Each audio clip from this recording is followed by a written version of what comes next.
Hi friends, मी आहे अबोली. मी तुम्हा सगळ्यांचं स्टडी विथ अबोली या यूट्यूब चॅनलला मनापासून स्वागत करते. फ्रेंड्स, आपण या चॅनलवर क्लास 8 मॅथमॅटिक्सचा chapter first rational and irrational number हा स्टार्ट केलेला आहे. यामध्ये आपण काही टॉपिकसुद्धा बघितलेले आहेत. आज आपण या व्हिडिओमध्ये ह्या चॅप्टरचा एक न्यू टॉपिक बघत आहोत, comparison of rational number. Comparison of rational number using symbols greater than, less than and equal to.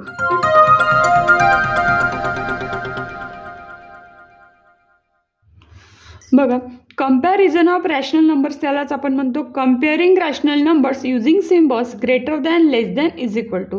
What is rational number?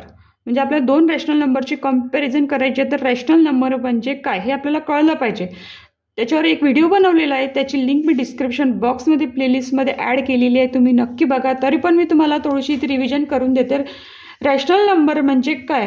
Rational number म्हणजे असा नंबर P/Qच्या फॉर्ममध्ये असतो, वर पण इंटिजर खाली पण इंटिजर, म्हणजे न्यूमरेटर डिनॉमिनेटर इंटिजर पाहिजे. फक्त हा जो Q असतो जो डिनॉमिनेटर तिथे 0 असायला नको. अशा प्रकारे आता इथे नंबर लाईन ड्रॉ केलेली आहे. ह्या नंबर लाईन थ्रू आपण रॅशनल नंबर कम्पेअर कसे करायचे थोडी आयडिया येईल तुम्हाला, तर ती बघूया आपण. बघा, इथे नंबर लाईनवर आहे 0 मिड पॉईंट. समजा ह्या 0च्या लेफ्ट साईडला कोणते नंबर्स आहेत? निगेटिव्ह. ह्या 0च्या राईट साईडला आहे पॉझिटिव्ह नंबर. आता बघा, ह्या 0 आणि 1 मध्ये अशा भरपूर सगळे काय असतात रॅशनल नंबर. 1 आणि 2च्या मधात सुद्धा, 2 आणि 3च्या मधात सुद्धा. इकडे बघा 0 आणि -1 ह्या दोघांच्या मधात सुद्धा भरपूर सगळे रॅशनल नंबर आहेत. -1 -2च्या मध्ये, -2 आणि -3च्या मध्ये भरपूर सगळे रॅशनल नंबर आहे. तर बघा, ह्या नंबर लाईनवर ही जी 0ची लेफ्ट साईड आणि ही राईट साईड, जसं आपण लेफ्ट टू राईट जातो तसे जे नंबर्स आहेत ते काय होत जातात? इन्क्रीज होत जातात. त्याची व्हॅल्यू काय होते? वाढत जाते. म्हणजे जर -3 इकडे गेलो, -3 ह्या लेफ्ट साईडला आहे, राईट साईडला जाताना -2 दिसते. म्हणजे -3 पेक्षा -2 काय आहे? मोठा. -2 पेक्षा -1 मोठा आहे आणि -1 पेक्षा 0 हा मोठा आहे. आपली बघा इथे काय लिहिलं आपण? इन्क्रीज होत आहे फ्रॉम लेफ्ट टू राईट. आता 0 पेक्षा मोठा कोण आहे? 1. 1 पेक्षा मोठा 2, 2 पेक्षा मोठा 3 आणि 3 पेक्षा मोठा 4. म्हणजे तुम्हाला याच्यावरून कळतं का जसं आपण लेफ्ट टू राईट जातोय नंबर काय होतं? इन्क्रीज होत आहे. म्हणजे ह्या निगेटिव्ह नंबरपेक्षा तुम्हाला मोठं कोण दिसतंय? 0. बघा, इथे आपण बघितल्यानंतर एक पॉईंट लिहू शकतो की every negative number is always less than 0.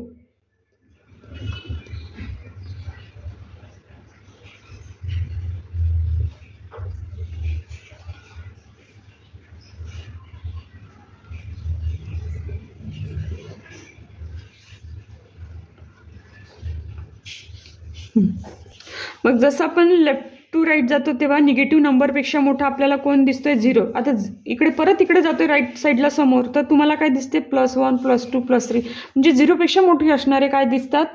Positive numbers. म्हणजे इथे अजून एक पॉईंट येतोय की 0 is always less than positive number. असं म्हणू शकतो की every positive number is always greater than 0. मी इथे लिहिते एव्हरी पॉझिटिव्ह number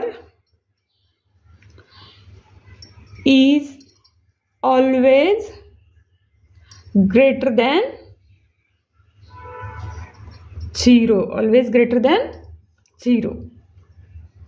जसं 0ला आपण निगेटिव्ह नंबरशी कम्पेअर केलं तर निगेटिव्ह नंबर छोटा आणि 0 मोठा, तसं आपण 0ला जर ह्या पॉझिटिव्ह नंबरशी कम्पेअर केलं तर काय होते? हा पॉझिटिव्ह नंबर मोठा आणि 0 छोटा. जर ह्या दोन्हीही निगेटिव्ह आणि पॉझिटिव्ह नंबरला कम्पेअर केलं तर नेहमी पॉझिटिव्ह नंबर काय असतो? ग्रेटर असतो आणि निगेटिव्ह नंबर काय असतो? लेस असतो. म्हणून आपण इकडे थर्ड पॉईंट लिहू शकतो की every positive number is always greater than every negative number. ते लिहून घेते मी. Every positive number is always greater than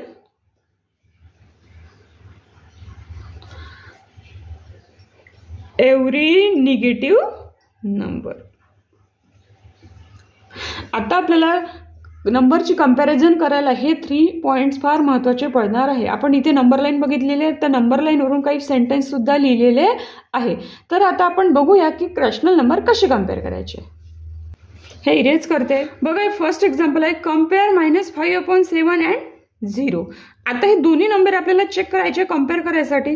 त्यावेळेस बघा पहिल्यांदा हा फर्स्ट नंबर बघायचा, फर्स्ट रॅशनल नंबर. हा इथे काय निगेटिव्ह साईन, म्हणजे हा कोणता नंबर आहे, निगेटिव्ह रॅशनल नंबर.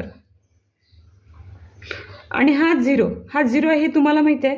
आपण सेंटेन्स बघितलेलं होतं, every negative rational number, every negative number is always less than 0, म्हणजे 0 is always greater than every negative rational number. म्हणजे इथे साईन कशाचं लागेल, म्हणजे हा -5/7 आणि इथे लिहिते मी 0, म्हणजे या दोघांमध्ये साईन कशाचं लागेल, तर कशाचं लागेल, लेस दॅन. ठीक आहे. आपण अशा प्रकारे ह्या दोन नंबरची कंपॅरिझन केली. आता नेक्स्ट एक्झाम्पल घेऊया. बघा सेकंड नंबरचं एक्झाम्पल आहे कम्पेअर -8/9 अँड 3/2. -8/9 अँड +3/2 हे दोन्ही रॅशनल नंबर आहे, बघितलेले आहेत. आता हा -8/9 आणि हा 3/2 आहे. हा रॅशनल नंबर आहे, याच्यासमोर कशाचं साईन लागलेलं आहे, निगेटिव्हचं. आणि हा जो रॅशनल नंबर आहे 3/2 याच्यासमोर कशाचं साईन लागलेलं आहे, पॉझिटिव्ह. आपल्याकडे एक सेंटेन्स आहे, every positive number is always greater than every negative number. हे सेंटेन्स आहे. ह्या सेंटेन्सचा यूज करून आपण काय करू शकतो, ह्या दोन्ही नंबरचे कंपॅरिझन करू शकतो. जर तुम्हाला एक क्वेश्चन विचारला 1 मार्क्सचा, तर फक्त काय करायचं, मी जे सांगते त्यामध्ये ह्या दोन्ही नंबरचे जेव्हा आपण कंपॅरिझन करतो त्यामध्ये फक्त सिम्बॉल यूज करायचा. जेव्हा हा क्वेश्चन 2 मार्क्सला विचारला जाईल तेव्हा त्यामध्ये हे सेंटेन्स लिहिणं आवश्यक आहे. तर every positive number is always greater than negative number, म्हणजे निगेटिव्ह रॅशनल नंबर सुद्धा म्हणू शकतो. तर इथे जे साईन लागेल इथे लेस दॅनचं, म्हणजे -8/9 हा छोटा आहे, इकडे छोटा, आणि 3/2 इकडे आहे, मोठा आहे. इथे अशा प्रकारे ह्या सेकंड एक्झाम्पल थ्रू आपण समजून घेतलेलं आहे कंपॅरिझन कशी करायची. आपण अजून एक एक्झाम्पल घेऊया. बघा इथे 2 नंबर दिलेले आहे, -3 आणि -4. या दोघांची आपल्याला कंपॅरिझन करायची आहे. फर्स्टली आपण चेक करून घेऊया, हे दोन्ही नंबर निगेटिव्ह आहे. तर आपल्याला जर निगेटिव्ह नंबरची कंपॅरिझन करता येत नसेल तर पहिल्यांदा काय करायचं, हे नंबर जसेच्या तसे, म्हणजे या दोघांसमोर जे निगेटिव्ह साईन आहे ते काढून घ्यायचं. हे काढून घेतलंय, तर ह्या दोघांमध्ये कंपॅरिझन करायचं या दोन्ही पॉझिटिव्ह नंबरमध्ये. आता साईन काढल्यामुळे दोन्ही पॉझिटिव्ह झाले. बघा इथे 3 आणि इथे 4 आहे. तुम्हाला सगळ्यांना माहिती आहे 4 हा ग्रेटर आहे आणि 3 हा लेस आहे. मी काय करते, एवढी ही कंपॅरिझन झाली पॉझिटिव्ह नंबरची. आता मी याच्यासमोर साईन लावते. नक्कीच ह्या दोघांसमोर साईन निगेटिव्हचं लागल्यानंतर ह्या दोघांची व्हॅल्यू चेंज होईल, म्हणजे इथे काय लागेल, ग्रेटर दॅनचं साईन. म्हणजे -3 हा ग्रेटर आहे -4 पेक्षा. जरी इथे 3 हा छोटा दिसत असला तरी इथे 4 हा मोठा दिसत असला तरी पण त्याच्या साईनमुळे काय होत आहे, -3 हा ग्रेटर होत आहे आणि -4 हा काय होत आहे, लेस आहे. हे आपण इथे थर्ड एक्झाम्पल घेतलेलं आहे. आपण इथे नेक्स्ट एक्झाम्पल घेऊया. बघा हे 4th नंबरचं एक्झाम्पल आहे कम्पेअर 3/2 अँड 5/7. हे दोन्ही रॅशनल नंबरची आपल्याला कंपॅरिझन करायची आहे. तर हे दोन्हीही रॅशनल नंबरकडे बघितलं तर लक्षात येतं की हे काय आहे, पॉझिटिव्ह आहे. म्हणजे कंपॅरिझन करायसाठी एवढं लक्षात ठेवावं लागेल की या दोघांसमोरचं साईन चेक केल्यानंतर कळलं की दोन्ही पॉझिटिव्ह नंबर आहे. त्यानंतर आपण चेक करायचं की यांचा डिनॉमिनेटर सेम आहे का. यांचा डिनॉमिनेटर सेम नाही, म्हणजे इथे 3/2 आहे आणि इथे 5/7 आहे. जेव्हा दोन्ही पॉझिटिव्ह नंबरची जेव्हा आपण कंपॅरिझन करतो तेव्हा त्याचा डिनॉमिनेटर काय असायला हवा, सेम असायला हवा. पण इथे सेम नाही आहे तर तो आपल्याला सेम करावा लागेल. बघा मी ही 3/2 याप्रमाणे लिहिते आणि इथे लिहिते 5/7 याप्रमाणे लिहिते. डिनॉमिनेटर काय करायचं आहे, सेम करायचं आहे. म्हणजे दोघांनी अशा नंबरने काय करायचं, मल्टिप्लाय करायचं की तिथे सेम नंबर येईल. आता 2ला कशाने मल्टिप्लाय केलं आणि 7ला असा कोणता नंबर मल्टिप्लाय करायचा आहे. आपल्याला हे जर कळत नसेल तर ह्या 7नी ह्या 2ला मल्टिप्लाय करायचं आणि ह्या 2नी ह्या 7ला. म्हणजे बघा 3/2 इज इक्वल टू याच्या समोर मी हॉरिझॉन्टल लाईन ड्रॉ करते. इथे वर 3/2 लिहिते. इथे बघा 5/7च्या बाजूला मी एक लाईन ड्रॉ करते. इथे वर वर इथे 5 लिहिते आणि खाली 7. आता दोघांच्याही डिनॉमिनेटरमध्ये मला कशाने तरी मल्टिप्लाय करायचं आहे.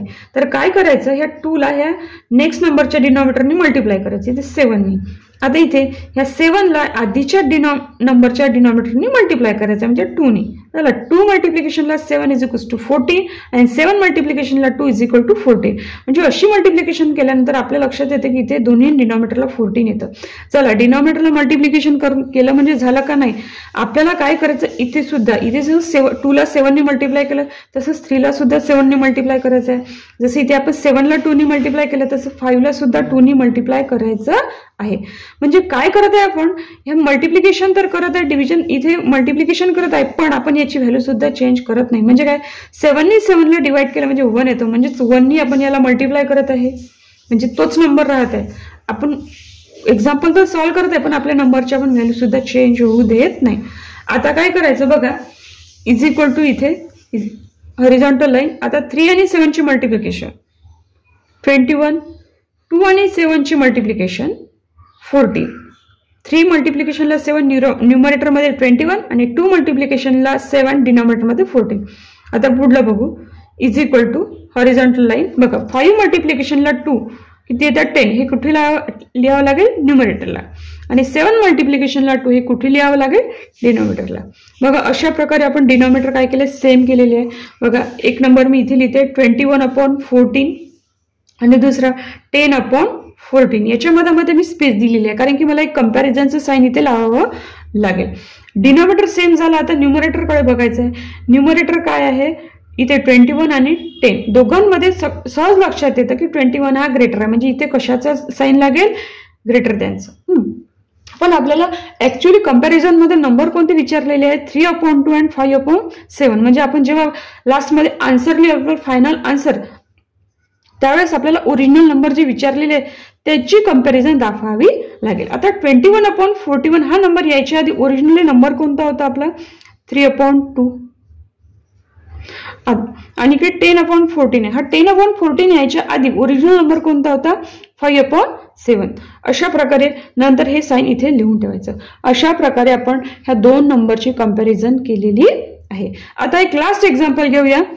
बघा इथे लास्ट एक्झाम्पल आहे कंपेअर -7/3 अँड -4/9. हे दोन्ही निगेटिव्ह रॅशनल नंबर आहे. दोन्ही निगेटिव्ह रॅशनल नंबरचे आपल्याला कंपॅरिझन करायचे. साइन सेम असल्यामुळे आपल्याला डिनॉमिनेटर चेक करायचं आहे. फर्स्ट रॅशनल नंबरमध्ये 3 आहे डिनॉमिनेटर आणि सेकंडमध्ये 9 आहे. हे दोन्हीही डिनॉमिनेटर सेम नाही म्हणजे आपल्याला डिनॉमिनेटर सेम करावं लागेल. तर जेव्हा आपण प्रोसिजर करतो त्यावेळेस नंबरचे डिनॉमिनेटर सेम करतो त्यावेळेस हे निगेटिव्ह साइन लिहायचं नाही. सिम्पली या दोघांना कशात करायचं पॉझिटिव्हमध्ये. इथे 7/3 इथे खाली 4/9. 7/3 च्या समोर is equal to horizontal line draw करून घ्यायची. 4/9 च्या समोर इज इक्वल टू इथे सुद्धा हॉरिझॉन्टल लाईन ड्रॉ करून घ्यायची. वर 7/3 इथे सुद्धा 4/9च्या याप्रमाणे 4/9 मल्टिप्लिकेशनचं साइन. आता बघा 3ला आपल्याला 3ला क्वेश्चनच्या कोणत्या तरी नंबरने मल्टिप्लाय करायचं आणि 9ला सुद्धा कोणत्या तरी नंबरने मल्टिप्लाय करायचं आहे. जर अशा वेळेस कळलं नाही तर ह्या 9ने 3ला मल्टिप्लाय करायचं किंवा 3ने 9ला मल्टिप्लाय करायचं. तर आपण काय करूया आपण बघूया जर 3ने मल्टिप्लाय केलं तर डिनॉमिनेटरमध्ये काय येतं 9 येतं. म्हणजे हा इथला आणि इथला डिनॉमिनेटर सेम होतो. म्हणजे ह्या 4/9च्या डिनॉमिनेटरला कशाने मल्टिप्लाय करायची गरज नाही. तर मी काय करते आता फक्त ह्या 7/3च्या डिनॉमिनेटरला 3ने मल्टिप्लाय करते. केलंय म्हणजे आपला 9 येऊन जाईल इथल्यासारखं. इथे केलं म्हणून वर सुद्धा करावे लागेल कारण की 3 कॅन्सल म्हणजे 1 मल्टिप्लिकेशनला 7/3 म्हणजे 7/3. म्हणजे आपण एक्स्ट्रा नंबर इथे लिहत आहे पण एक्स्ट्रा नंबर लिहिताना आपल्या ओरिजिनल रॅशनल नंबरची व्हॅल्यू सुद्धा चेंज करत नाहीये. बघा इज इक्वल टू इथे हॉरिझॉन्टल लाईन 7 मल्टिप्लिकेशनला 3 21 इथे न्यूमरेटरमध्ये लिहिते आणि 3 मल्टिप्लिकेशनला 3 9.